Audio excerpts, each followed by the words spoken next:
welcome to my channel. My name is Misty, and today's video is going to be how we use circle time. It's kind of like the breakdown of what we do during it. Now, I did do a video explaining the importance of circle time, which I would recommend watching before this one. I'll have it linked up here and also down in the drop box if I remember. But yes, I highly recommend watching that.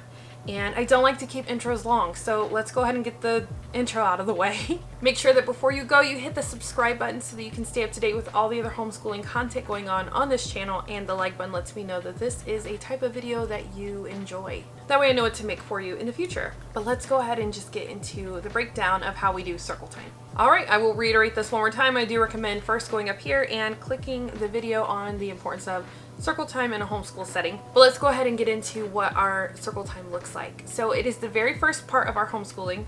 Well, technically not.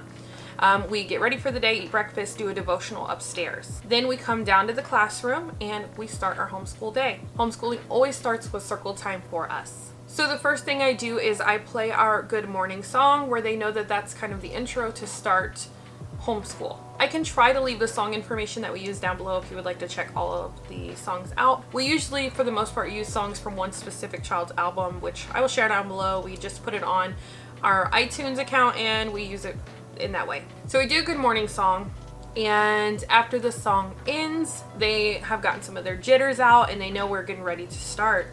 So then we start with talking about the morning, and we'll talk about the very first things are like, what's today's date? What is the weather like? And we have a weather bear. We will dress the bear with appropriate clothing for that weather. We explain the difference between the month, the date, and the year when we break down the date for the day. We also do the days of the week. Before we do the days of the week, we sing an actual days of the week song, which goes to the same tempo and snapping as the Addams Family theme song. So that would be very easy for you guys to look up. It's honestly a very used song. It's not anything special that I created. So once we've done the date for the day, the weather for the day of the week, that sort of stuff, then it is time to move on into the posters. So in our classroom, which you can't really see here, but beyond this easel, there's a wall covered in posters, and those posters are those very repetitive things that we would be working on to kind of keep at the forefront of our mind while we learn even more off of those things. So what they would be is we have posters with the alphabet, numbers 1 through 10, that's for Savannah, numbers 1 through 100 for Vivi. We have pictures of animals for Savannah to work on her vocabulary. We have shapes, shapes and colors, and we work on a theme of the week with those. So we'll go through those posters and just work on whatever specific things we are currently trying to comprehend and master. So for Vivi, she has the poster of numbers 1 through 100. So for her, she will count, skip count by twos to whatever set number we have that week. And every single time when we finish, she will skip count from 10 to 100 by tens, if that makes sense. So we're doing those very tedious things that I want her to keep refreshed in her mind, but I don't want to spend our entire school day and school year on that specific subject. So that's a lot of the very basic things that we learn from at that time. Once we finish that portion, we will, if it is a day of learning French, because Viviana wants to learn French, we will go back through and do the alphabet and numbers 1 through 10 or things like that in French. After that part is done, we will go ahead and get another song to create movement with our bodies and to get some wiggles out. Often it will be either like the ants go marching in, or head, shoulders, knees, and toes, something like that. Now, I did forget to mention this part. Let's take a pause here, right? We're at the point where we're in our next singing, dancing song to get our energy out. We do a meditation, and that's either right after the good morning song or at the very end of circle time, depending on how their energy is. If I need them to be more calm and sit down during circle time, then we will meditate right after that good morning song. And if their energy is fine, but I just want to ensure the best energy by the time we get to our curriculum, then I will go ahead and put the meditation at the very end of circle time. And the way that that meditation looks is I put on spa relaxing music is what I type in onto iTunes. And we work on sitting crisscross applesauce, putting our hands on our heart, and we work on controlling our breathing while listening to the relaxing music. And often I will ask them to think about someone they really love or someone that really loves them, and just to concentrate on the feeling of that love. and that really helps bring the energy down. Vivi more than Savannah, because Savannah's 2. Savannah's only calming down because we're doing a calm activity. Vivi's understanding the emotional and, in a sense, spiritual side of it.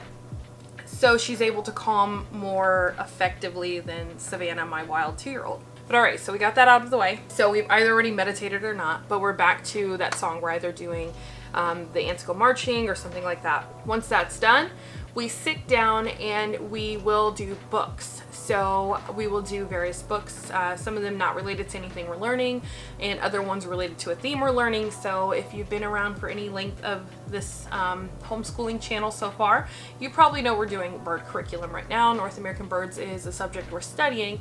So we have a ton of books on birds, bird environments, things like that. So we'll often read books that are both fiction and nonfiction relating to the topic of birds. And my girls love this part, and they can sit pretty still for about 2 to 3 books, and then I notice it's time to move again. So then we will do another song of movement, and it may be something that they request, or maybe I throw in a new one, whatever it looks like, that's fine. And then once that's done, we actually will get up and we will do what I call the carpet game. We have a learning carpet, as you can see right here, a little piece of it underneath of that easel.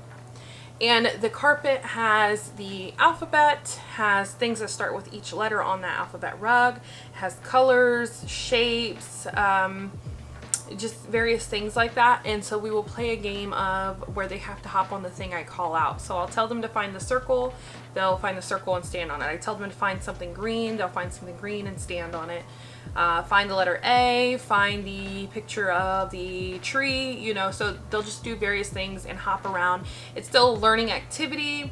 We're learning to follow directions, we're identifying objects, working on our alphabet, shapes, colors, all of that. It's a very thoroughly encompassing type of activity for us to do. So once we are done with that, we will sit back down and we will figure out if there's anything else we need to finish up before we get started with our school day. So it doesn't have to be this long, complicated thing, guys. Like I just explained to you everything we do. It's not that complicated. It's just intervals of sitting down and learning versus getting up and moving.